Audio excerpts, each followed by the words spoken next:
코로나19를 거치면서 청소년들이 학교와 사회생활을 제대로 할 수 없게 되자 이들의 정신 건강이 나빠졌을 거라는 걱정이 많았죠. 실제로 스트레스를 많이 느끼는 청소년은 지난해 38.8%로 전년도에 비해서 4%포인트 이상 늘었고, 우울감을 경험한 청소년 역시 26.8%로 전년도에 비해 증가했습니다. 단순히 우울하다는 정도가 아니라 2주 내내 일상생활을 하지 못할 정도로 슬프거나 절망감을 느낀 청소년들입니다.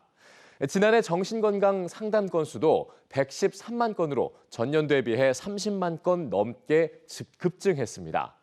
정신건강의 위기는 문제 행동으로 이어질 수 있고 학생의 학교 생활 적응도 어렵게 만드는 원인이 되는데요. 서울시 교육청과 좋은 교사 운동이 함께 대응 방안 마련에 나섰습니다. 금창호 기자입니다. 청소년들의 정서 위기, 교사도 실감하고 있습니다. 한 교원단체가 교사 681명에게 지금 수업하는 교실에 정서행동 위기 학생이 있는지 물었더니 교사 87%가 그렇다고 답했습니다. 이런 학생이 한 교실에 최대 2명 있다는 답변이 가장 많았지만 3, 4명 있다는 응답도 35%로 상당했고 7명 넘게 관찰된다고 답한 교사도 있었습니다. 청소년들의 정서 위기는 폭력이나 욕설, 교실 이탈 등 문제 행동으로도 이어집니다. 하지만 정작 관리할 방법이 마땅치 않습니다. 내가 지도하지 못하는 것 같은 자책감, 그리고 이렇게 뭐 어떻게 해야 될지 방법을 모르겠다. 무력감, 여러 가지 심리적 소진, 이런 것들이 이제 큰 거죠. 이런 정서행동 위기 학생을 지도하기 위해 전문가들은 우선 긍정적 행동 지원, 일명 PBS를 우리나라에 적용할 수 있는 방법을 찾아야 한다고 조언합니다. PBS는 학생에게 심리 정서적인 어려움이 있더라도 일탈 행동이 발생하지 않게 학교와 교실에서부터 환경을 조성하는 데 초점을 맞춘 예방책입니다. 미국 등 전 세계 19개국 2만 개 이상 학교에서 시도하고 있는 방식입니다.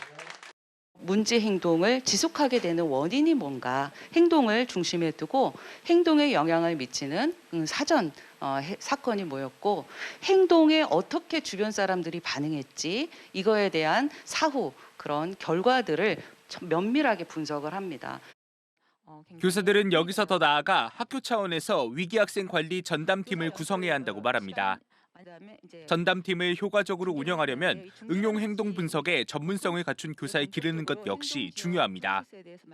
교직 경력 한 15년차 되면 어느 정도 학생들을 충분히 많이 가르치신 분들이거든요. 6개월에서 1년 정도 또 전문성인 을 담보하는 그런 연수들을 제공하면 이 학교에 이런 교사가 한두 명만 있으면요, 다른 교사들을 지원하면서 이 역할들을 할 수 있습니다. 교사들은 또 학생이 문제 행동을 일으킬 경우 대처할 수 있는 방법이 담긴 지침도 개발해야 한다고 촉구했습니다. 서울시 교육청은 전문가와 교사들의 의견을 종합해 정서행동 위기 학생 대응 정책을 만들 수 있도록 내년 1월부터 협의체를 구성해 운영하는 게 목표라고 밝혔습니다. EBS 뉴스 금창호입니다.